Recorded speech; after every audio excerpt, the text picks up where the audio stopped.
Here we go. Reference angles. Okay, so your reference angle is the smallest positive acute angle determined by, I don't know what happened to the word determined by the x-axis and the terminal side of theta. Okay, so when you are looking for your reference angle, it is strictly based on what is the closest x-axis to that number. Okay, it is. Hey, wait, why? No.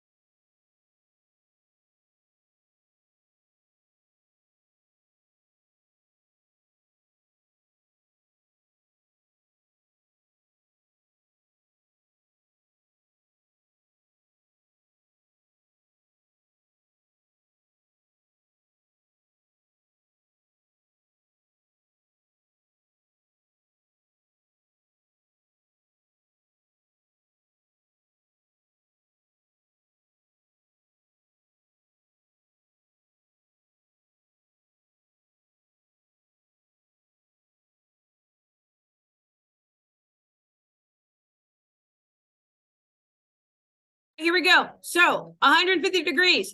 So in 6.1, we talked about being able to graph. So we're going to quickly graph where 150 is, right? 150 falls in what quadrant? Second. The second quadrant, right? Yeah. So it's somewhere in here. It goes like that line got a little sideways, but you get it. Okay. Yes. This is 150 degrees. Okay. The reference angle is asking how close is it to its nearest x-axis? So the nearest x-axis to 150 is 180 degrees. Do we see that? So how close am I to 180? 30 degrees. So therefore, my reference angle, which we're going to call sigma. So this is my theta. My sigma looks weird. Just go with it. I know. It just never turns out that way. Like this. What's extra? I already said, just go with it. Please don't judge me.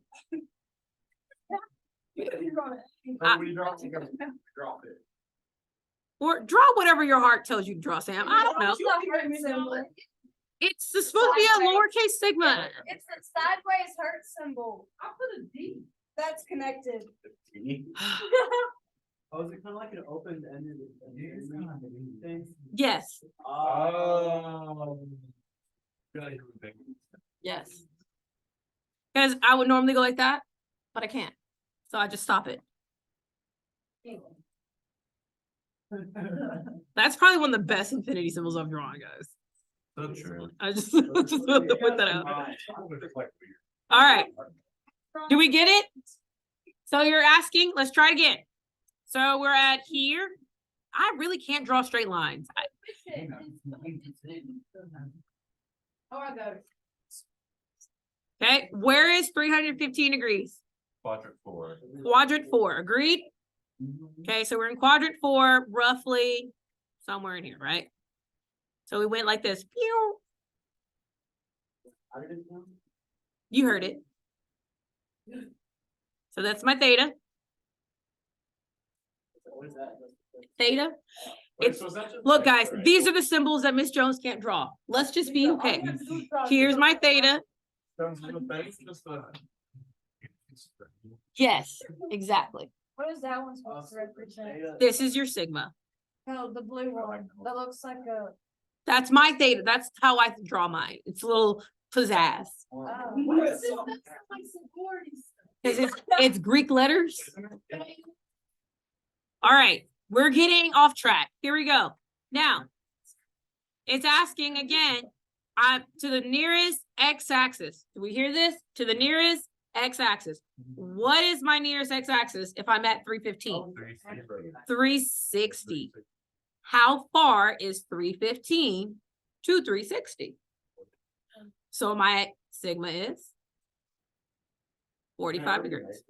Wait, if that's 45 and the other one's 45, couldn't the answer be either way? Yeah.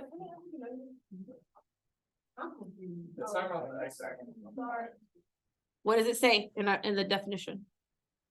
positive. Oh, it has to be the It's x-axis. gonna always be positive. Yeah, there's not always. It's just distance, and distance is always what? Positive, okay? A reference angle is always distance. It's basically absolute. It's absolute value in the sense, okay? All right, Yeah. good job, Samuel. It maxes out where? He was correct. Yeah, it's okay. Put me on the spot like that. Oh my gosh, forget it. All right, here we go. 4 pi over 3, okay? So 4 pi over 3. Nope. 4 pi over 3. What quadrant am I in? Two. Yeah. Three. How do you know it? I'm in 3. Okay? Think about it. If you have $4, you divide by 3 people, how much is each person getting? 1.33. 133. So therefore it's between 1 and a half, right? So that's why I'm in quadrant 3 somewhere. Does that make sense? Where'd you get 3 over 2? That's how the angles are labeled. So for this one. So what? Why can't I draw straight lines, y'all?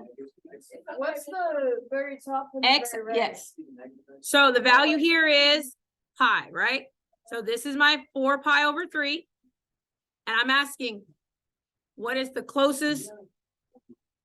So how far am I from 1 pi?